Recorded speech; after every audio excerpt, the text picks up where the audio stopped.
I've been learning about my city's climate action plan and speaking to members of the Energy and Sustainability Commission about efforts to finalize the plan. First, looking at the city's energy consumption and greenhouse gas emissions. Operating buildings accounts for the largest percentage of our city's emissions. Therefore, improving the energy efficiency and energy consumption of buildings is a huge opportunity.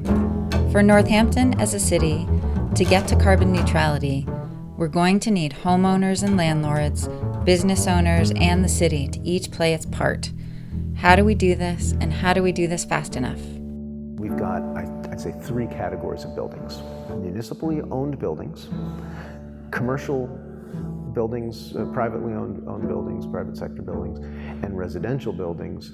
So each of these requires a different lever. It is entirely possible for any one of them to become a zero carbon building, or at least be, say, all electric. So the pathway for almost all of this is electrification of all functions, so that we stop burning the fossil fuels, and then we can start producing renewable energy to make up the difference. For renewable energy to make sense for heating and cooling, the first step is always addressing the envelope of the building, adding insulation, stopping air leaks or drafts, so the building needs less heat or cooling to keep people comfortable. Improving the enclosures and the envelopes of buildings is going to be a good thing to do no matter what technology becomes available 10 years down the road. We've started putting in air source heat pumps, a very, very high efficient way of taking heat out of the air outside and moving it into a building. So you basically get 3 times as much heat as the electricity should be able to deliver, because it's moving heat as opposed to just producing heat. So those of us who are my age or a certain age remember when there was efforts to get people to heat their homes with electricity. We still have some homes in Northampton heating with electricity. That's resistance heat, and it's incredibly expensive. And has given electric heat a really bad name. But now there's heat pumps, and heat pumps have become much more efficient. They are the most efficient form of thermal heating that exists.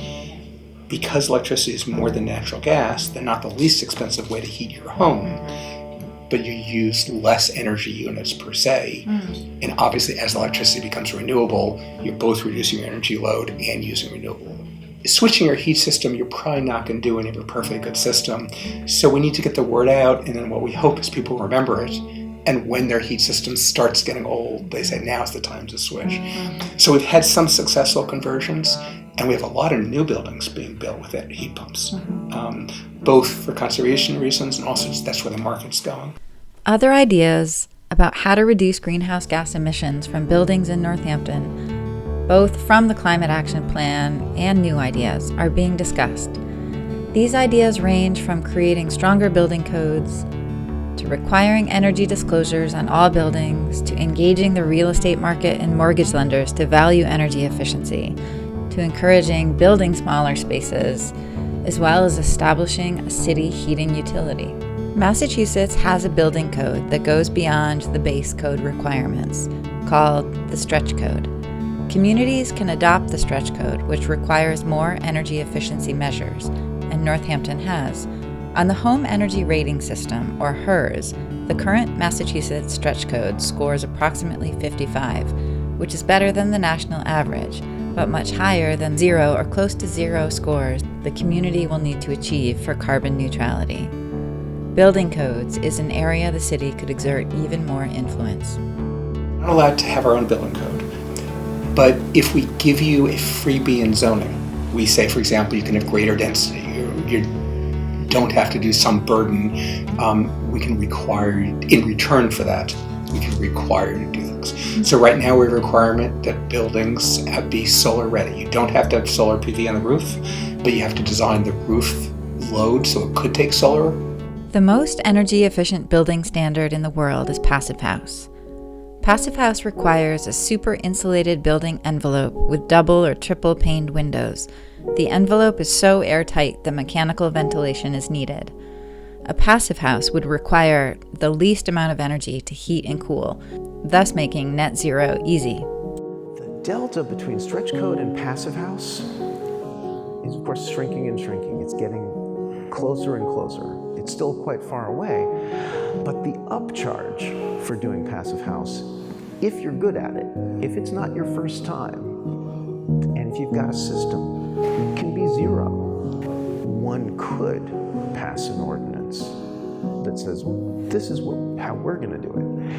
And the builders will complain because they have to do something new. But on the other hand, you are never going to get a code more aggressive than passive house, which means that you develop your system, you train your workers, you buy your equipment, and you do it once, as opposed to every 3 years you have to change how you do things to meet the new code.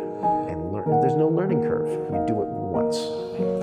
So if we can persuade enough builders, and we have a community here where we actually have those builders who have been going beyond code for a decade and doing really well. And so if any place could do it, I would think our place could do it. So mandatory energy disclosure is a policy that communities can put in place. Personally, I think a residential mandatory energy disclosure would be fantastic and important, particularly because of our affordable housing issues we have. If we're looking at how buildings and homes perform in terms of energy, that's going to adjust the market appropriately. The idea is you can't have someone paying $1,000 a month for rent, but in the winter they're paying $400 a month for heat. Like that is what we need to change the real estate market in Northampton. There's no other way to move residential owners or property owners to improve the energy performance, to make their homes carbon-free, ready, than to say it needs to be part of the appraisal, and the banks need to recognize the difference between good performing and poor performing. And then we need to get people engaged and driven around them. So it's not just the fringe, the 50 early adopters in the town. It's really how we do this neighborhood by neighborhood.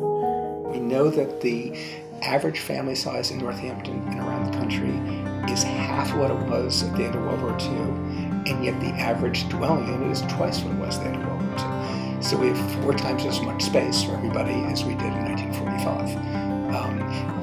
Not suggesting that people suffer, but are there ways we can influence space? That's also an important part of the process. We have a water utility. Everybody gets clean water, and we have actually a really good water treatment facility, and I'm proud of what we have, and a sewage system, and that's all in our streets that we own.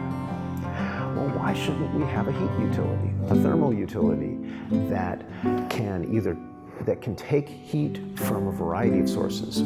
Let's say you've got a street that's getting torn up. Everything that runs under the street it's the opportunity to upgrade it. Well, this is also an opportunity to drill geothermal wells, heat exchanger wells, for the entire length of whatever street it is that's being repaved, and install a circulation loop so that every house can connect to it. Now, they may still be using natural gas if natural gas is running in the street, and so they may keep that boiler, or furnace or whatever, for emergencies. It's backup heat, and maybe it lasts for 10 years. And by the end of 10 years, maybe they don't need it anymore. You also need to not have the customer have to invest up front in a new large heat pump system.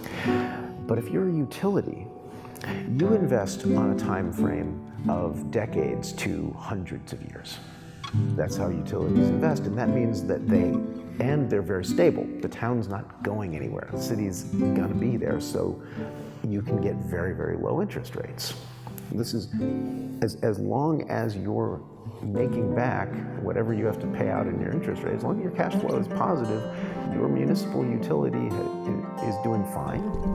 These interviews were recorded before the coronavirus shut down most city activity. When things open up and the Energy and Sustainability Commission resumes its discussions of the right next steps for climate resiliency and regeneration, I will report back on their discussions and decisions.